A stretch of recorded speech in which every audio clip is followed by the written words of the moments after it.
and no one moves a limb, a muscle when Cabla passes, and that was because they were angry with Camilla. Whispers curled through royal corridors long before the world ever heard a word, but nothing prepared anyone for the moment. King Charles finally broke his silence and uttered the chilling phrase, "I hated her." Those 3 words, sharp as shattered glass, immediately ignited a storm across Britain and beyond. Advisors froze, family members reportedly exchanged stunned glances, and the public, they were left scrambling to understand who he meant and why now. So what buried story long concealed beneath decades of royal secrecy pushed the king to finally reveal such explosive truth? A voice that shattered the quiet. The words slipped into the air with a weight no one expected, heavy enough to still the breath of those who heard them. In a room where restraint had always been the unspoken rule, where every gesture of the monarch was measured and guarded, the trembling voice of King Charles Roman III broke through the stillness. It was not the polished tone the public had come to recognize from countless speeches and ceremonial appearances. This was something raw, an unfiltered crack in the armor of a man who had been trained for silence more than sincerity. And from that fractured moment came a sentence that would ripple far beyond palace walls. He said he had hated her. It was a confession that did not arrive with fanfare or the dramatic flourish of a public address. It emerged quietly, almost reluctantly, like truth escaping from years of carefully constructed control. But once spoken, there was no pulling it back. The impact of those words lingered, drawing the mind toward the question that now demanded an answer. Why would a king choose to reveal such a private, unsettling emotion after decades of careful composure?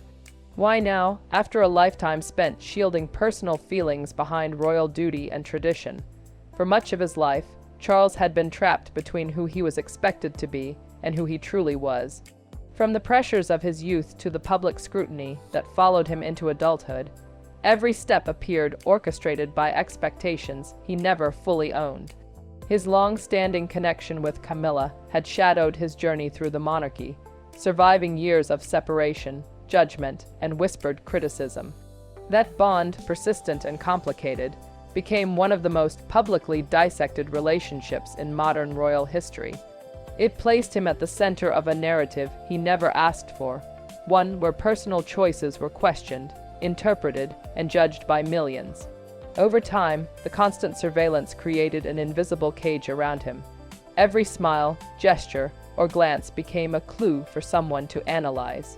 Every moment of hesitation could trigger rumors. The private world he longed for shrank until it was almost non-existent. What remained was a life lived under the same spotlight that once forced him to hide his real emotions and protect relationships too fragile to withstand the glare. So when he uttered the words, "I hated her," they did not simply point toward a single person. They pointed toward an entire life shaped by relentless intrusion. It was not hatred born from sudden anger, but from years of pressure building beneath a calm surface. Pressure that transformed personal longing into quiet resentment. He resented the unseen presence that had followed him for years, the presence that stole choices from him and exposed the parts of his life that were meant to stay hidden.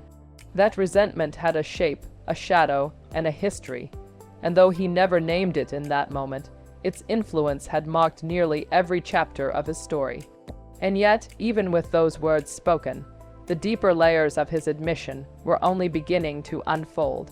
But what do you think shaped his silent resentment and the unseen shadow that quietly haunted every choice he made? Stay tuned. The moment his heart finally broke, the confession he had whispered earlier did not drift away.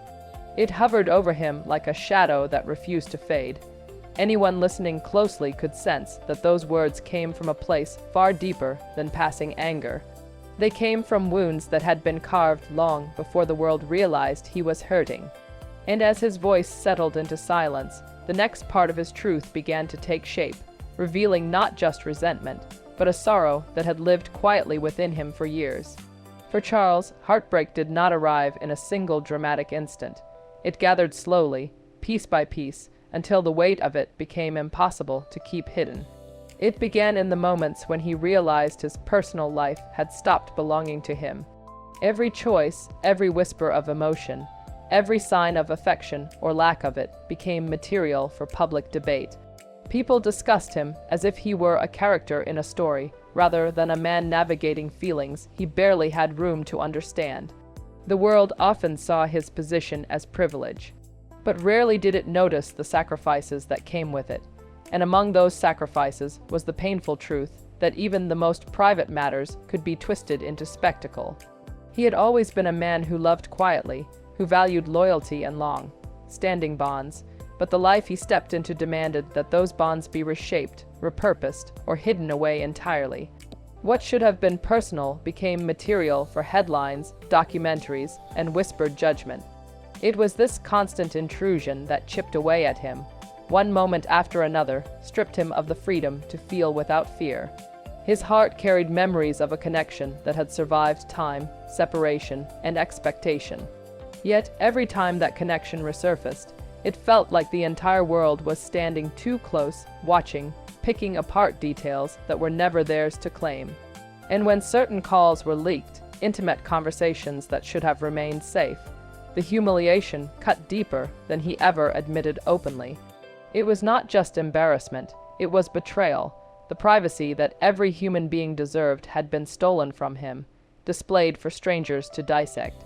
And in the middle of all this, the person beside him was placed under equal, if not greater, scrutiny. Diana's pain became public property, her suffering captured in headlines that stretched around the globe. Every tear, every confession, every sign of unhappiness became footage the world consumed. He saw how the intensity of that exposure placed cracks in everything around them. Cracks that eventually grew too wide to mend. His own sorrow blended with hers until both found themselves drowning in a story neither had full control over. This was the heartbreak that shaped his confession. When he finally said the words, "I hated her," the hatred was not directed at a single person, but at the force that destroyed the chance for love to exist peacefully in his life. He hated the spotlight that magnified every misstep. He hated the voices that fed on his failures. He hated the public fracture that made genuine affection feel dangerous. And most of all, he hated the way humiliation had become tied to his heart, leaving him to navigate grief under the gaze of millions. Yet, even as he confronted those emotions, he knew that this was only one layer of the story, because the sorrow he carried had roots that stretched even further into the past. So, how did the weight of past loves and public scrutiny push him to confess a hatred that was never simple? Keep watching, the weight of two lives that never fit. The heartbreak that followed him like a silent companion did not begin with a single event. It grew from years of being shaped into someone the world expected, while his inner desires were pushed aside. And now, as he confronted memories long buried under duty, the pain pulled him toward another truth he had spent a lifetime avoiding. His sorrow was no longer just about public humiliation or the invasion of his private world. It was about the deep, unspoken ache of being bound to a life that never matched the one he wanted.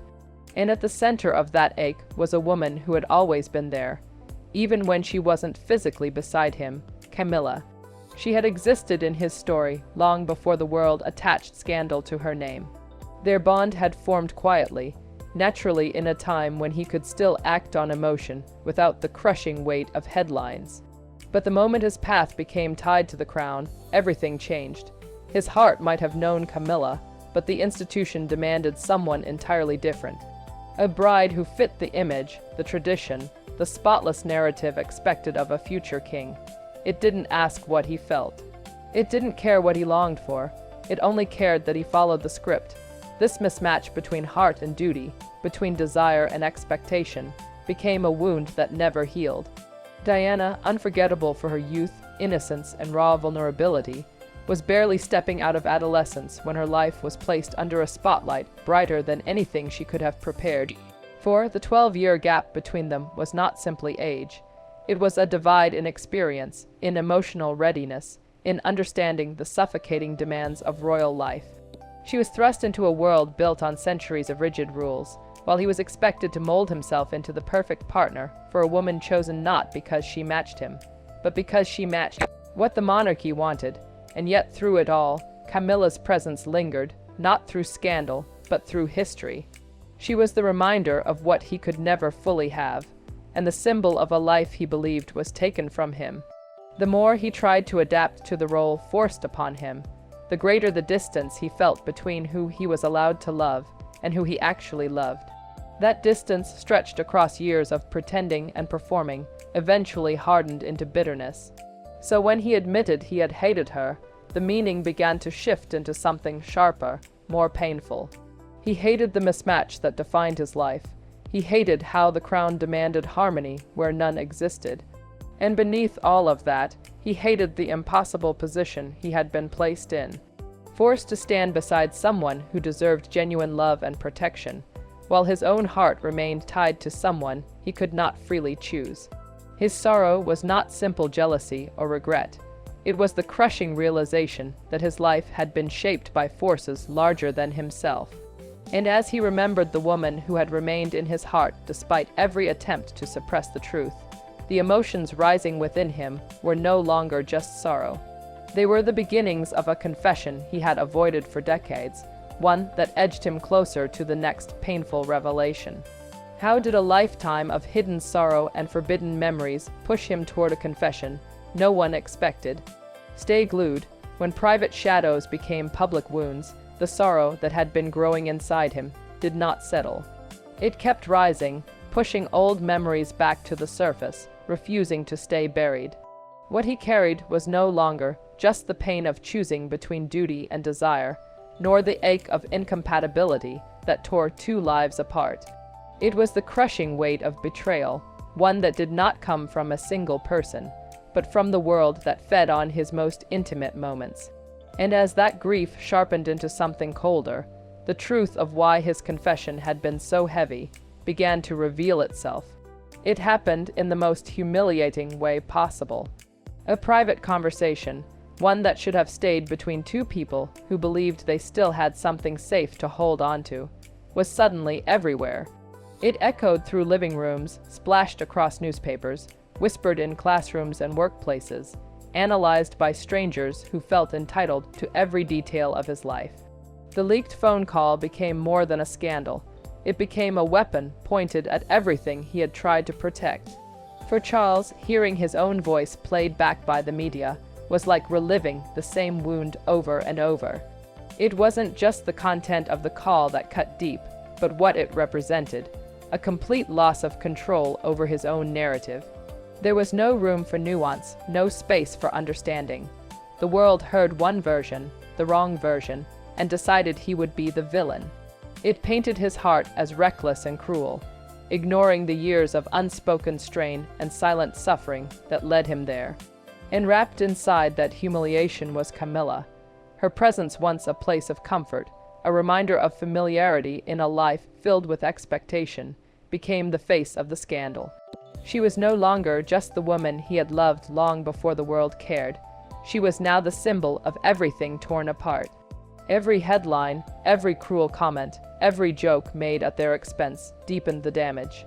Her involvement turned the wound into something raw and unbearable, because suddenly the sorrow that had once belonged only to him became entangled with hers. And in that entanglement, something darker formed.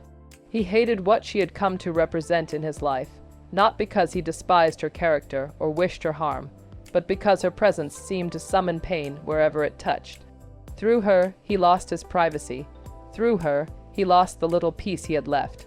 Through her, the fracture in his marriage widened until it became impossible to repair.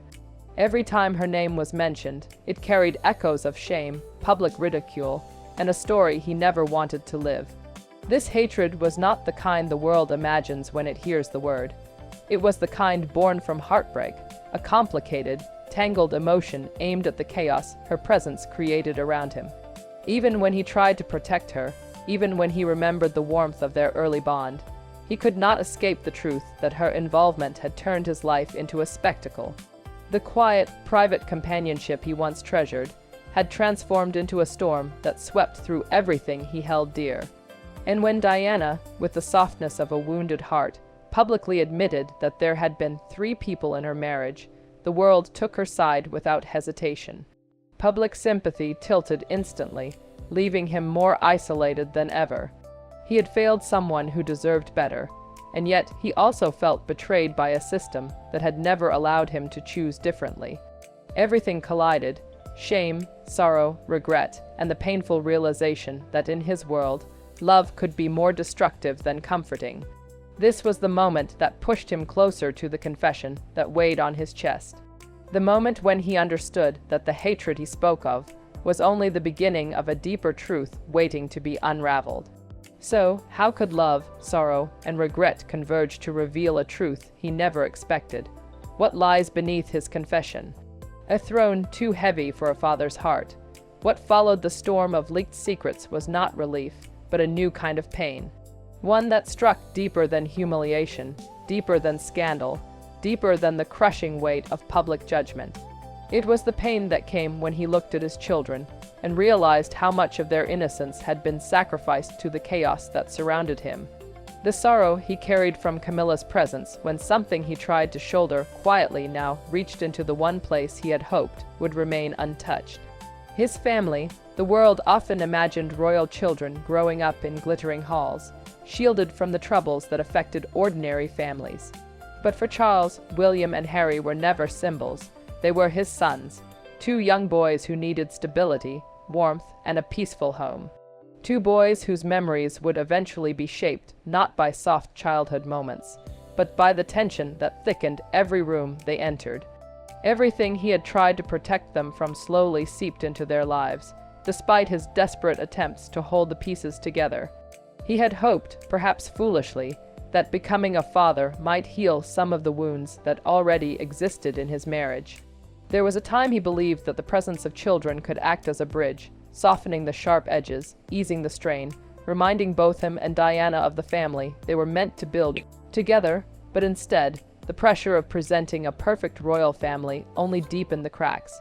Every family photo became a performance. Every outing became a test. Every smile had to be measured and placed correctly for the cameras, and beneath the false calm, resentment grew. Resentment fueled by the presence of another woman whose shadow lingered too close for comfort. Camilla, though not physically in the household, was spiritually present in every argument that erupted. In every misunderstanding, in every moment, Diana felt unseen and unloved. Her name, even when unspoken, hovered over the family like a constant reminder of everything broken. And Charles, unable to erase the past, unable to change the expectations placed upon him, found himself suffocating under the guilt. He saw how deeply Diana loved their sons, how fiercely she protected them, and how dedicated she was to giving them what the crown could not. Normal moments, genuine affection, and emotional warmth. Her devotion made his own failures more painful. It reminded him that the life he had to offer was always going to be tainted by a history he could never fully escape. In the quiet of the night, when the palace hallways were empty and the world outside slept, he wrestled with the bitter truth. Camilla's presence had not only disrupted his marriage, it had denied him the chance to give his children the kind of home he believed they deserved. He hated the complicated emotions that surfaced whenever he thought of her. He hated the way her history entangled itself with his present. And most of all, he hated the reality that the life he had chosen, or perhaps the life chosen for him, had forced his children into the middle of a story far too heavy for their young shoulders. This hatred was never simple. It was not directed solely at her as a person, but at what her involvement represented, the impossibility of building something whole in a world already fractured. The impossibility of having a peaceful family life when every choice, every connection, every mistake was magnified for the world to see.